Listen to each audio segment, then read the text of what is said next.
Hi అండి, welcome to my channel. నేను మీ శ్రావణి. ఇవాళైతే నేను ఓలిగా ఎలా ప్రిపేర్ చేసుకోవాలో చూపించబోతున్నానండి. నేనైతే చాలా ఎక్సైటెడ్గా ఉన్నాను ఇదైతే షేర్ చేయడానికి. ఆల్రెడీ మీకు తెలుసుంటే ఓకే, తెలియని వాళ్ళైతే చూసేయండి ప్రాసెస్. చూడండి ఎంత సాఫ్ట్గా ఉందో, చల్లారాక కూడా ఇలానే సాఫ్ట్గా ఉంటుంది. లేట్ చేయకుండా అయితే ప్రాసెస్లోకి వెళ్ళిపోదాం. ముందుగా అయితే 2 కప్స్ నేను ఇక్కడ శనగబాలు తీసుకుంటున్నానండి. తీసుకొని బాగా వాష్ చేసేసుకొని వాటర్ అయితే 4 కప్స్ యాడ్ చేస్తున్నాను. 4 కప్స్ అయితే కరెక్ట్గా సరిపోతుంది. యాడ్ చేసిన తర్వాత కుక్కర్ మూత పెట్టేసుకోవాలి. ఇక్కడ వచ్చేసి జనరల్గా అందరూ బౌల్లో వేసుకొని ఉడికించుకుంటారు. కుక్కర్లో అయితే లిక్విడ్ లాగా అయిపోతుంది, సరిగా రాదు అని అపోహ కదా అందరికీ. ఇదైతే చూడండి, తప్పకుండా అయితే మిస్ అవ్వద్దు. మీడియం ఫ్లేమ్లో జస్ట్ 2 విజిల్స్ వస్తే సరిపోతుందండి. వచ్చాక పక్కన పెట్టేసి స్టీమ్ అంతా వెళ్ళిపోనివ్వాలి. తర్వాత ఇక్కడ వచ్చేసి పిండిని అయితే మిక్స్ చేసేసుకుందాం. 2 కప్స్ ఓలిగి రవ్వ, అలానే 1/2 కప్పు మైదా వేస్తున్నాను. మైదా వద్దనుకుంటే జస్ట్ మీరు గోధుమ పిండినైనా యాడ్ చేసుకోవచ్చు. ఈ 2 బాగా మిక్స్ అయిపోవాలి. బాగా మిక్స్ చేసేసుకొని వాటరు జస్ట్ 1 కప్పు యూస్ చేసుకున్నానండి, సరిపోయింది. కొద్దిగా వాటర్ యాడ్ చేసుకుంటూ మిక్స్ చేసుకోవాలి. ఏ పిండినైనా కూడా ఒకేసారి వాటర్ వేసేసామంటే మిక్స్ అవ్వదు సరిగ్గా. ఇలాగా కొద్దిగా వాటర్ యాడ్ చేసుకుంటూ చపాతీ ముద్దలాగా ప్రిపేర్ చేసేసుకోవాలి. ఇక్కడ వాటర్ అన్నీ వేసేసుకొని చూడండి, సేమ్ చపాతీ ముద్ద ఉంటుంది కదా, అలానే చేసుకోవాలి. తర్వాత కొద్దిగా ఒక 2 స్పూన్స్ అలాగా ఆయిల్ పైన స్ప్రెడ్ చేసేసుకోవాలి. స్ప్రెడ్ చేసేసుకొని కాసేపు పక్కన పెట్టేసుకోవాలి. ఇదైతే చాలా ఈజీగా ఉంటుందండి ప్రాసెస్. తర్వాత ఇక్కడ స్టీమ్ కూడా వెళ్ళిపోయింది కదా. చూడండి, ఇక్కడైతే ఈ పప్పు మరీ మెత్తగా కాకుండా, అలా అని ఉడకకుండా కాకుండా ఇలాగా బాగా ఉడికిపోయింది. ఈ వాటర్ అంతా వంపేసి అలానే పెట్టుకోవాలి కుక్కరు. పెట్టుకున్న తర్వాత 2 కప్స్ శనగబాయలు తీసుకున్నాం కదా, అలానే 2 కప్స్ బెల్లం యాడ్ చేస్తున్నాను. ఇక్కడ కలర్ చూసి భయపడకండి, కలర్ అనేది నల్లగా ఉంది కదా. బెల్లం వేసుకొని అలానే 2 స్పూన్స్ నెయ్యి యాడ్ చేస్తున్నాను. నెయ్యి, అబ్బా మళ్ళీ నెయ్యి అనుకోకండి, తినని వాళ్ళు. నెయ్యి వద్దనుకుంటే జస్ట్ 1 స్పూన్ అలాగా ఆయిల్ యాడ్ చేసుకోండి, సరిపోతుంది అంతే. తర్వాత ఇవన్నీ బాగా మిక్స్ చేసేసుకొని మంటను సిమ్లో మాత్రమే పెట్టుకొని ఈ బెల్లం అంతా కరిగిపోయి పప్పుకు పట్టేంత వరకు కుక్ చేసుకోవాలి. ఇలాగ మిక్స్ చేస్తూనే ఉండాలి, లేదంటే ఇక్కడ అడుగంటేస్తుందండి బెల్లం వేసాం కాబట్టి. తర్వాత 1/2 స్పూను ఇలాచీ పౌడర్ యాడ్ చేస్తున్నాను. ఇలాచీ పౌడర్ వద్దనుకుంటే ఇలాచీ అయినా డైరెక్ట్ వేసేసుకోండి. తర్వాత ఇలాగా బాగా మిక్స్ చేసేసి బెల్లం అంతా మిక్స్ అయిపోయిన తర్వాత స్టవ్ ఆపేసి పక్కన పెట్టేసుకొని చల్లారనివ్వాలి. చల్లారాక నేనైతే ఇక్కడ గ్రైండర్లో వేస్తున్నానండి. గ్రైండర్లో వేస్తే అసలు చాలా సాఫ్ట్గా ఉంటుందండి. లేదు గ్రైండర్ లేదనుకునే వాళ్ళు మిషన్లో అయినా ఒకవేళ ఉంటే అందుబాటులో వేయించుకోండి. ఇంకా లేదు అంటే మిక్సీలోనే మిక్సీ పట్టేసుకోండి. గ్రైండర్ వాష్ చేసేసుకొని ఈ పప్పునంతా ఇందులో కొద్దిగా వేసేసుకోవాలి.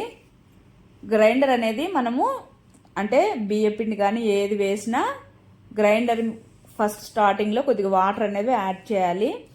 నేను ఇక్కడ వాష్ చేశాను కాబట్టి అలానే వేసేసాను. చూడండి ఎంత సాఫ్ట్గా ఉందో. అలానే కన్సిస్టెన్సీ కూడా కరెక్ట్గా సరిపోయింది. అసలైతే నేను కూడా అలానే అనుకునేదాన్ని, కుక్కర్లో వేయడం వల్ల జారుగా అయిపోతుంది, అసలు అంటే ఓలిగా పర్ఫెక్ట్గా రాదు అనుకునేదాన్ని.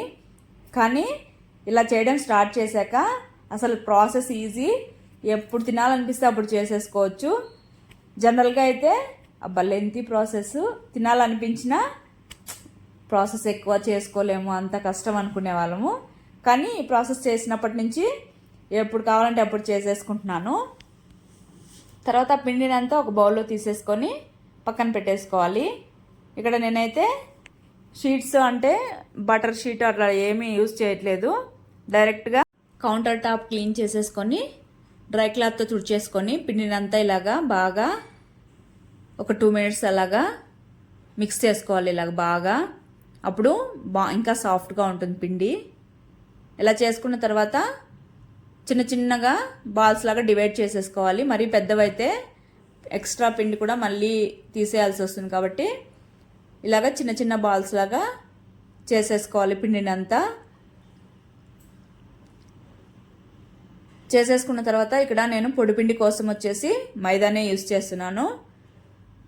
యాక్చువల్గా గోధుమపిండి కంటే మనం ఇలాగా చపాతీ కానీ పూరి కానీ ఏది రోల్ చేసుకునేటప్పుడైనా మైదా పిండి యాడ్ చేసుకోవడం వల్ల ఎక్కువ పిండి పట్టదు, ఒకదానికొకటి అతుక్కోకుండా ఉంటుంది. అలానే ఆయిల్ వేసుకోకుండా కాల్చినప్పుడు మాడడము అలంతా ఉండకుండా ఉంటుందండి. మైదా వద్దనుకునే వాళ్ళు స్కిప్ చేయండి, జస్ట్ కొద్దిగా మాత్రమే కదా. తర్వాత ఇలాగా రోల్ చేసుకోవాలి, అంటే జస్ట్ అలాగ టూ టైమ్స్, పూర్తిగా కాకుండా పల్చగా కాకుండా మందంగానే రోల్ చేసుకొని ఈ పూర్ణము ఇందులోకి పెట్టేసుకోవాలి. పెట్టేసుకున్న తర్వాత మొత్తం పిండిని కవర్ చేసేసి ఎక్సెస్గా వచ్చిందంతా తీసేయాలి. తర్వాత పొడిపిండి కొద్దిగా వేసుకొని ఇలాగా 2 times అలా ప్రెస్ చేసేసుకున్న తర్వాత చపాతీ కర్రతో రోల్ చేసేసుకోవడమే. మరి ప్రెస్ చేసుకుంటూ కాకుండా లూజ్గా అలా రోల్ చేస్తే సరిపోతుంది. పిండి కూడా సాఫ్ట్గా ఉంది కాబట్టి ఈజీగా రోల్ అయిపోతుంది. అంతే అండి, సింపుల్గా అయిపోయింది కదా. ఈ పూర్ణం పక్కన పెట్టుకొని ఎప్పుడు ఫ్రిడ్జ్లో ఎప్పుడంటే అప్పుడు చపాతీ పిండితో రెడీ చేసేసుకోవచ్చు ఈజీగా. ఇలాగా పిండిని అంతా నేను అంతా చేయట్లేదు, కొంచెం పక్కన పెట్టేస్తున్నాను. ఇలాగా అన్నీ రోల్ చేసేసుకోవడమే. చాలా ఈజీగా అయిపోయింది కదండి. నాకైతే చాలా హ్యాపీ అసలు. అయితే ఇంత ఈజీగా చేయడం అంటే, నార్మల్గా అయితే ఓలిగకి ఆయిల్ కూడా చాలా ఎక్కువ అవుతుంది, అలానే చుట్టుపక్కల కూడా అంత గట్టిగా అయిపోతుంది, డ్రై అయిపోతుంది మరుసటి రోజుకి. టేస్ట్ కూడా బాగోదు, ఆ చుట్టుపక్కల ఉన్న పిండి అంతా వేస్ట్గా. ఇలా చేయడం వల్ల అయితే అస్సలు పిండి అనేది ఏం వేస్ట్ కాదు, టేస్ట్ కూడా అలానే సాఫ్ట్గా మరుసటి రోజుకైనా కూడా బాగుంటాయి. తర్వాత స్టవ్ మీద పాన్ పెట్టుకొని కొద్దిగా ఆయిల్ యాడ్ చేసుకుంటూ ఇలాగా 2 sides కుక్ చేసేసుకొని ప్లేట్లో తీసి పక్కన పెట్టేసుకోవడమే.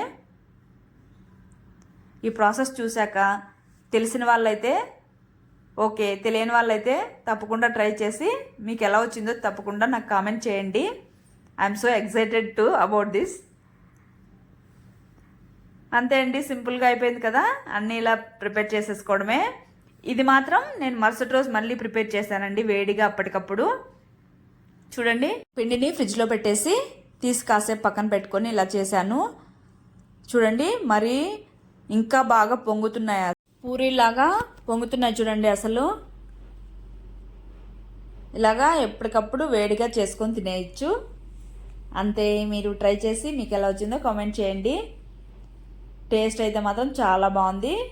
2 days పెట్టుకున్నా సరే చాలా సాఫ్ట్గా ఉన్నాయి ఇవైతే.